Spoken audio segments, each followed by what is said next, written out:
It certainly was a great win for John, and puts him 10 points in front of Hodgson. Remember, Hodgson on appeal got his points back after that incident at Alton Park back in round 4. So Hodgson is only 10 points now adrift of Reynolds.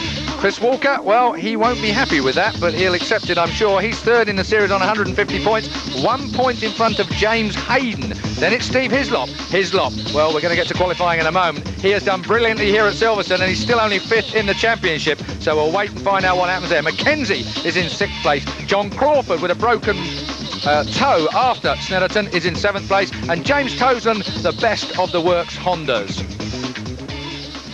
Well, that's what it looks like at Silverstone right now, so let's see how they will line up on the grid. Here it is, row 1 then, in pole position. Well, is he on something this year now or what? Neil Hodgson really is head and shoulders above. John Reynolds, the series leader, is in 2nd place. Steve Hislop, well, I told you it was a remarkable qualifying on the mobile Yamaha. Just look at that, the Virgin mobile Yamaha in 3rd place, the Scotsman's brilliant. Chris Walker in 4th place, making it 3 manufacturers on the front row. Row 2, and we come through to Neil Mackenzie. See, he really is hitting form now as we get to the midway season point. James Hayden in 6th place, still got a damaged ankle after a big off at Snetterton the last round. Steve Plater, he had a big crash at Snetterton too. He's in 7th place, and he felt that he could do much better in qualifying. He was very unlucky in qualifying, so 7th place for him. John Crawford, another injured man, as I said, got that broken big toe. 9th place, and row 3, James Toseland. Bit embarrassing for Paul Bird at Paul Bird Motorsport and the Vimto team, because James Toseland run out of fuel just when he was going to go well in qualifying. Marty Craggle there in 10th place on the Kawasaki. Michael Rudder and Paul Young on Ray Stringer's Yamaha in 11th and 12th place. Well, that's what it looks like, well, from where we are up on the balcony. But as I look down over my shoulder, I see the form of Jonathan Green, and I'm sure he's got plenty to tell us down there. Certainly have, yeah. You were just mentioning James Toseland. Well, there is the look of a man who's desperate to come off that 3rd row and make amends from what happened in qualifying. He's not happy with that situation, and he really wants to have a good race here. He's already got his helmet on. Just down here on the 2nd row, Neil Mackenzie. Neil, looking for a good start here. We've just been talking about your form and how it's improvement, but you need a good start, don't you? Yes, that's always important, but we're in the 2nd row of the grid and not too far away from the front guys, so, and I get the Ducati off the line pretty good, so I'm up for it. How you feeling? Nervous but angry, so that's positive. Nervous and angry, that's what I like to hear. If I know if Mackenzie is nervous and angry, we're in for a good race. Follow me down here to the front row. Talking of, well, angry, here's the Stalker. A little bit, well, we say miffed a little bit about those points, but I think you'll make amends on the track, won't you, in terms of your way of fighting against the point system? Yeah, well, we'll just be out there doing what we can do best, you know that. In terms of the battles, we've seen it all through the season. What is your plan in this one? We've got to hear this. We've only a couple of seconds now before the start. What's your plan in terms of trying to battle out there? Well, I mean, I haven't actually seen the fast guys out on the track this weekend. They generally try and stay away from them in practice and that, so you kind of don't know what you're up against. But I think the Ducatis will be strong, real strong around the complex, where there's a lot of time spent on the side of the tyre. And my bike's pretty quick out the back, so, you know, I think it'll be half and half. I think it should be pretty even, and looking forward to a good battle. Will you plan to do the stalking? Will you follow Neil throughout the race and then go for it? I just want to get a good start, get my head down and see what happens from there. All right, perfect. That's what we like to hear. Front row sees the championship leader, John Reynolds. John Reynolds is getting his helmet on. He's very confident about this, looking good indeed. And Claire Smith is with the pole position man, Neil Hodgson. Yeah, pole position for the 2nd time, and talking of confidence, look at that face. It's unbelievable. You're looking like the guy to beat out there today, Neil. You really set the pace yesterday. Yeah, I don't know about that. Yeah, I feel pretty confident, but obviously at this moment in time, the butterflies are flying around my belly, so, you know, I need to get a good start and try and pull away. Absolutely. Well, we wish you the very best of luck. This front row looks real mean. I don't know whether it's the expressions or the haircuts, but one thing to be sure, we're in for fireworks today. Jules and Keith, number 1 teams, up to you. Thank you very much, Claire. So then, we look down on the grid for... I tell you what, Julian, this is going to be hectic. You've already had a bit of a break-in this morning with the Superstocks race, a disaster down there on the line. We're looking at Neil Hodgson now. Now, Hodgson, well...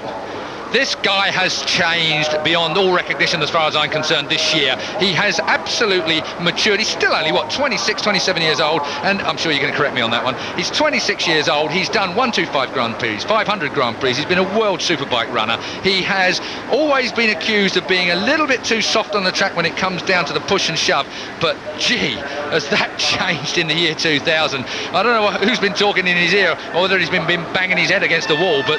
Colin Wright's been talking to him. Well, there's a man who needs his head banging against the wall. And has done before now, I should think.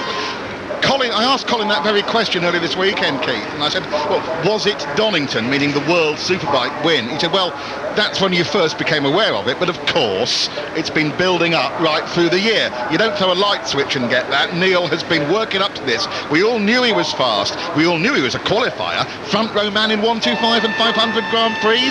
A pole in Superbike before this year.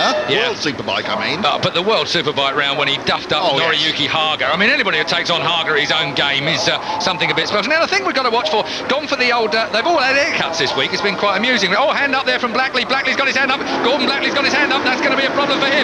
And the rule book will be out. And Blackley looking over his shoulder to make sure he doesn't get hit from behind. So Blackley will have to restart and rejoin. 36 Blackley is, but we're looking at the starters. There is Blackley. Gordon Blackley then in a bit of trouble there, but I'm sure he's going to make it out onto the track okay. Yes, there he goes. The marshal gave him a push. He's on his way. There's Chris Walker. Walker, the stalker, on the National Tyre Suzuki. Really going so very, very well. As we look down at the track, the complex, what a sight Silverstone is. It's got so many variations here at Silverstone. We're on the international circuit. It's not like it was. You see the old runway there, Jules? Yes. That's wide enough for you.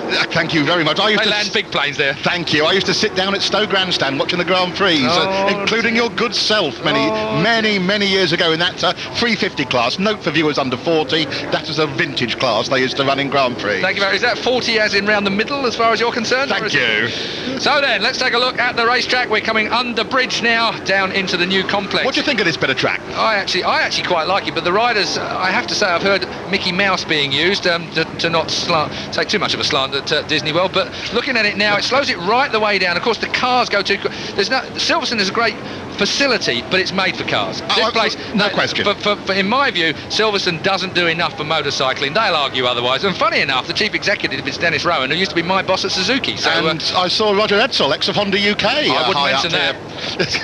Here as well, Never of course. That, absolutely on the staff. Okay, Woodcut then. We're coming into Woodcut Corner, which is where entrance to pit lane is. You can see it on the bottom of the This is still a frightening corner, isn't it? I tell you what, it used to be faster, but not much faster. And the big thing here is the runoff. There is no runoff. Look at the barrier to the left, just in front of the grandstand. That white line is a concrete barrier with tons and tons of earth behind it. It does not give if you fall there. And this is the corner that all the riders have given respect to. Over the years. And you can see it. We're almost looking down. We're looking down at it from the helicopter. From where our commentary position is, it looks frighteningly quick as they whiz across in front of our window here. So then, front row of the grid. Hodgson on pole, Reynolds, Hislop and Walker. Hizzy's the man to watch for. When that Scott's head's tuned up, he is on it, there's no doubt about it. Second row, Mackenzie. Hayden is my man from there. Plater's still a bit beaten up after Snetterton, but he's going okay. And Crawford, he too has a broken toe. So the red flag then, we will come under starters' orders in a moment when the red lights go on. Watch the lights then. The marshal tells the riders to watch the lights. We're waiting for the green lights to come on. They come red first. Green! And we're away. And Walker gets an absolute flyer as usual. Being chased hard. Who's it going to be? Is it going to be Reynolds up the inside? Or no, it's going to be Hodgson. Good on you, Neil Hodgson. Superb. They've given his points back. Well, they were going to go to court. They don't have to. If Hodgson's going to ride like this, he would have had him back anyway. Hislop in third, he's going well. James Toseland had a very good start from the front of the third row of the grid as well. So all away cleanly, the main men, first, second, third. And is that James Hayden up to fourth, did you say, Keith? Well, that looks Reynolds. Yes, it's Reynolds third and in fourth place. In fact, it's Hizzy that's right in there. Let's have a look where Hizzy is. He's third, yes indeed. Fourth is Reynolds, fifth is Hayden. Right, out of the murk comes Neil Hodgson, looking real good in front of the stalker, who's obviously going for that again. The title is all his. Absolutely, no argument there. There's Reynolds who mugged him at Snetterton, though. Hodgson really getting it down on the first lap here. He is going for the old Freddie Spencer, Wayne Rainey tactic here, Keith, spoiling our entertainment, making the break from the start. It won't happen. It can't happen.